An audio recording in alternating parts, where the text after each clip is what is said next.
Exactly আপনি যে কথাটা বললেন, দিস ইজ দি রিজন।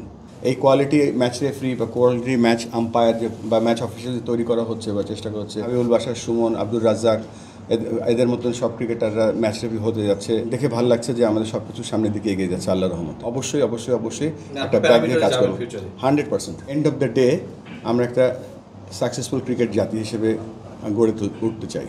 এখানে আমাদের যে একটা একটা বেঞ্চমার্ক, ইন্টারন্যাশনাল বেঞ্চমার্কে আমাদের যদি ম্যাচ অফিসিয়ালরা হয়, তবে অবশ্যই সেটা তারা মানবে। তবে পেছনে আজকে দেখেন, আমি একটু পেছনে গিয়ে বলি, আজকে সিসিডিএমের সাথে প্রায় 1.5 ঘন্টা একটা মিটিং ছিল এবং 1.5 ঘন্টার মিটিংয়ে তাদের অনেক সাফল্যের কথা শুনেছি এবং সাফল্যে তারা বলেছে যে we are extremely supported by match, আমাদের আম্পায়ার্স ডিপার্টমেন্টে যারা আছে।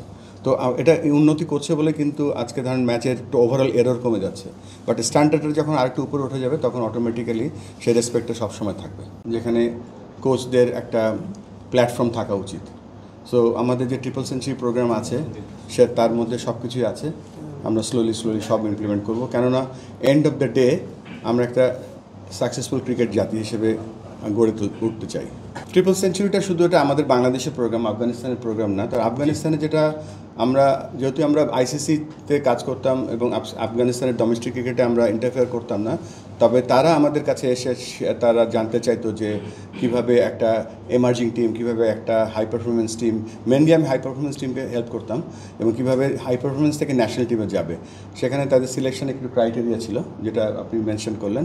সেই ক্রাইটেরিয়া তারা অত্যন্ত মানে স্ট্রংলি ফলো করে, এবং আমরা এই মুহূর্তে আমাদের যে ব্যাক টু ব্যাক কিছু সিরিজ ছিল, তো এগুলো সিরিজ শেষ হলো। আমরা এখন বসবো, সবাই বসে, আমাদের এর সামনে এশিয়া কাপ আছে এবং বিভিন্ন আমাদের টি-20 আইসিসি বিশ্বকাপ আছে। তো তার আগে আমরা, হয় কি, বড় চেঞ্জ আনতে গেলে একটা রিস্ক থাকে, একটা সিস্টেমের মধ্যে সবাই খেলতে থাকে। এখন পর্যন্ত আমি বিং প্রেসিডেন্ট, ফাহিম ভাই এখানে ক্রিকেট অপারেশনসের হেড আছে, কখনো আমি ইন্টারফেয়ার করিনি এখনও।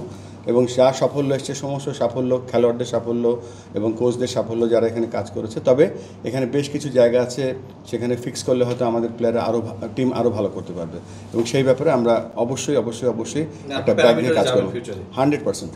শুধু তাই না, সিলেকশন প্রসেস একটা থাকা উচিত, তারপরে প্লেয়ারদের খেলার সুযোগ দেওয়ার একটা প্রসেস থাকা উচিত। সেই প্রসেস, সেই ফ্রেমওয়ার্কের মাধ্যমেই তাদের পারফরমেন্স করতে হবে, কেননা ওইটা যদি না থাকে তাহলে দিক বিদিক we will lose our direction. Cricket খেলাটা যাতে আরও পরিচ্ছন্ন হয়, ভালো করে মানুষ সবাই ক্রিকেট দেখতে পায়, ক্রিকেট শিখতে পায়। সো প্রথমে আমি ক্রেডিট দেব, প্রথম প্রোগ্রাম করছে আমাদের, ইনফ্যাক্ট প্রথম দুটো প্রোগ্রামই করেছে আমাদের আম্পায়ার্স ডিপার্টমেন্ট, যেটা মিঠু ভাই চেয়ারম্যান, এবং মিঠু ভাইয়ের উদ্যোগে। একটা ছিল কয়েকদিন আগে আম্পায়ার্সদের একটা রিফ্রেশার্স কোর্স, আর আজকে হচ্ছে ম্যাচ রেফারিদের রিফ্রেশার্স কোর্স। এখানে আমাদের সবথেকে সিনিয়র ম্যাচ রেফারি এবং head of match referee's Rakibul ভাই আছেন এখানে, যিনি এই প্রোগ্রামটা রান করছে। ফাহিম ভাই সবসময় এই প্রোগ্রামগুলোতে এডুকেশন সাপোর্ট করছে। তো ভালো লাগছে যে এরকম একটা ক্রিকেটের অন্যতম সেরা স্তম্ভ, যেটা ক্রিকেট ম্যাচ রেফারিজ, এবং আপনি যে অ্যাটেন্ডেন্স দেখছেন, হাবিবুল বাশার, সুমন, আব্দুর রাজ্জাক, এদের মতন সব ক্রিকেটাররা ম্যাচ রেফারি হতে যাচ্ছে।